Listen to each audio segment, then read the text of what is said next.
Auparavant, nos ancêtres regardaient le ciel pour savoir où ils se trouvaient. Ensuite, nous avons utilisé les cartes routières, tu t'en souviens? Aujourd'hui, nous nous en remettons à la technologie pour demander notre route en voiture, envoyer notre géolocalisation à un ami perdu ou encore compter les calories qu'on a perdues au cours d'un entraînement de sport. C'est ce que nous appelons la technologie GPS et tu vas en découvrir tous les secrets. GPS veut dire Global Positioning System, système de positionnement global, et était en réalité une invention militaire. Au début, on l'appelait Navstar, et le premier satellite a été lancé en 1978. Mais tous les satellites Navstar ne sont pas entrés en orbite, donc c'était encore en cours.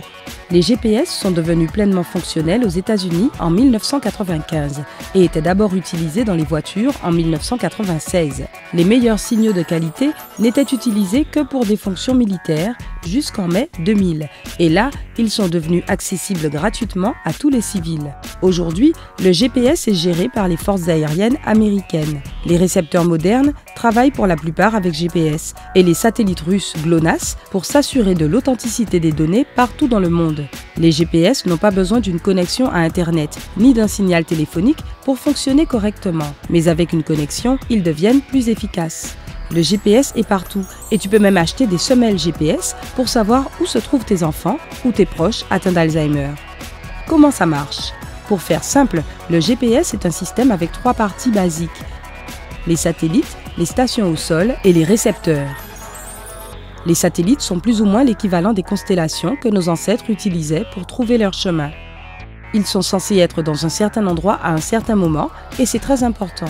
Les stations au sol utilisent des radars pour savoir si les satellites se trouvent vraiment là où ils devraient être.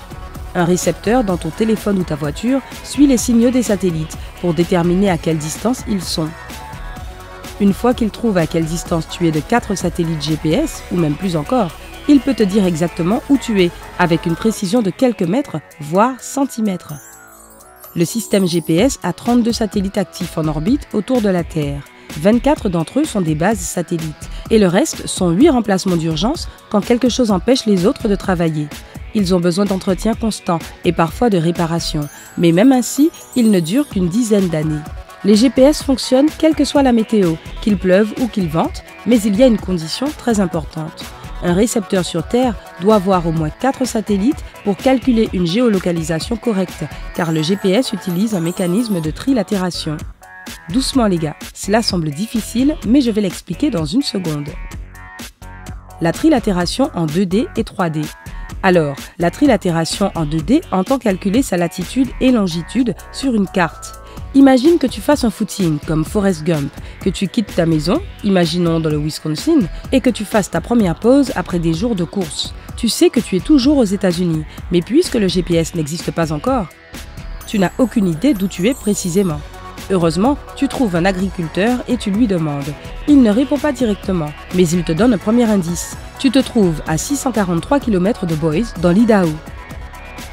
Bon, pas franchement utile, car il y a des centaines de villes à la ronde. Donc, tu as besoin de plus d'indices, et tu demandes à quelqu'un d'autre. On t'informe gentiment que tu es à 1255 km de Fargo, dans le Dakota du Nord. Si tu écris les informations que tu as sur un papier et que tu dessines 2 cercles, tu verras l'intersection sur certains points. Et maintenant, tu sais que tu te trouves dans l'un des deux, mais ce n'est pas assez, et tu tombes sur une scout qui te donne le dernier indice.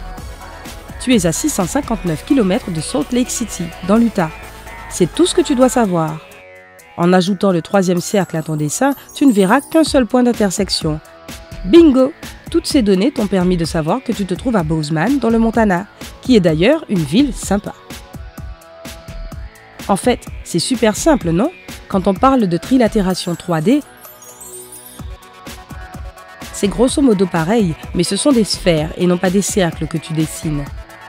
La position 3D inclut ta latitude, ta longitude et ton altitude. Si les rayons de l'exemple précédent partaient dans toutes les directions, tu aurais une série de sphères 3D. Donc, si tu sais que tu es à 24 km du satellite A, alors tu te trouves sur un point dans la sphère imaginaire qui a un rayon de 24 km. Tu es aussi certain d'être à 32 km du satellite B. Quand 2 sphères se chevauchent, tu verras un cercle. Prends la distance du 3e satellite pour construire une autre sphère et tu obtiendras 2 points d'intersection. Prenons la Terre elle-même pour faire notre 4e sphère, car tu sais que tu es sur Terre et que tu ne peux être que sur un seul des 2 points qui te sont proposés. Plus tu utilises de satellites, plus ta position sera précise.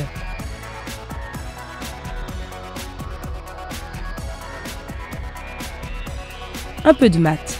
Les satellites GPS envoient des informations sur la position et l'heure précise à un récepteur GPS à certains intervalles. Le récepteur obtient l'information sous la forme d'un signal.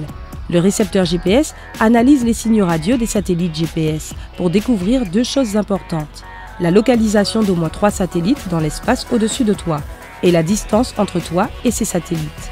Les ondes radio traversent l'espace à la vitesse de la lumière. Le récepteur prend le temps qu'il a fallu au signal pour traverser l'espace et arriver à la Terre pour calculer la distance parcourue. Et ce n'est pas si simple. Les satellites GPS ont des horloges atomiques qui indiquent une heure ultra précise, mais il serait impossible d'installer ce type d'horloge dans les récepteurs. Cela coûte entre 50 000 et 100 000 $. Cela ferait donc un téléphone très cher. Alors, les récepteurs ont des horloges à quartz classiques qui se mettent à jour elles-mêmes pour avoir l'heure la plus précise grâce aux informations qu'ils reçoivent des satellites.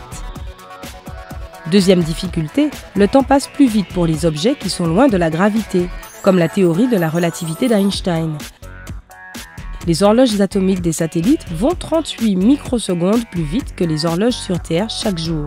Si les scientifiques ne faisaient rien à ce sujet, les localisations des GPS s'éteindraient de près de 10 km par jour.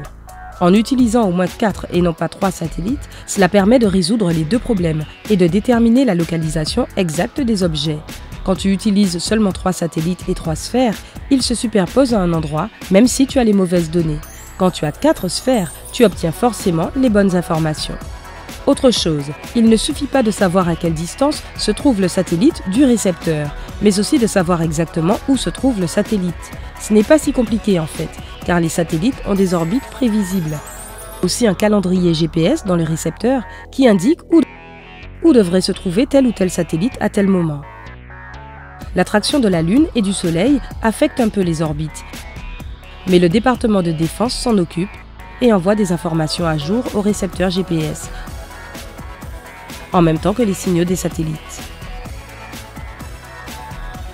Les GPS déterminent la localisation la plus exacte des gens et des objets, mais ils envoient aussi des signaux temporels qui sont corrects à 10 milliardièmes de seconde.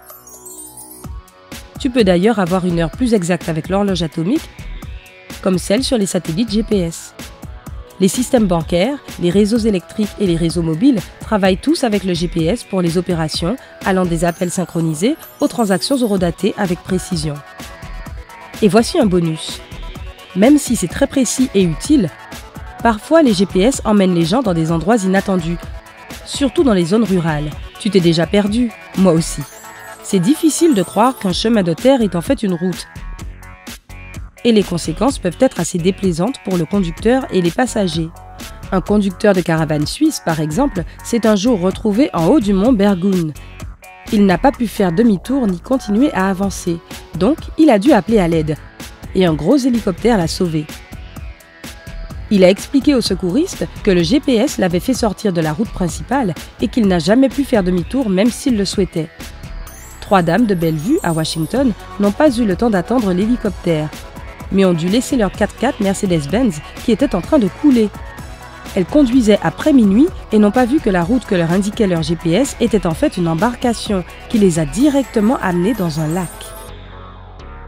Une autre histoire a eu lieu en Australie, où 3 étudiants japonais ont tenté de quitter l'île de North Stradbroke en voiture. Leur GPS leur a suggéré une route qui ignorait un détail. Il y avait de l'eau et de la boue qui séparaient l'île du continent, qui paraissait pourtant praticable de loin. Mais ils ont été secourus par un conducteur de camion. La technologie, c'est fantastique, quand ça marche bien. Utilises-tu souvent les services GPS ? Ou penses-tu que tu pourrais survivre sans ? Dis-le-moi dans les commentaires. Si tu as appris quelque chose de nouveau aujourd'hui, donne un j'aime à cette vidéo et partage-la avec un ami. Mais, ne t'en va pas tout de suite. Nous avons plus de 2000 vidéos super sympas pour toi. Tout ce que tu as à faire, c'est choisir celle qui te dit le plus, cliquer dessus et apprendre de nouvelles choses. Reste avec nous sur Sympa.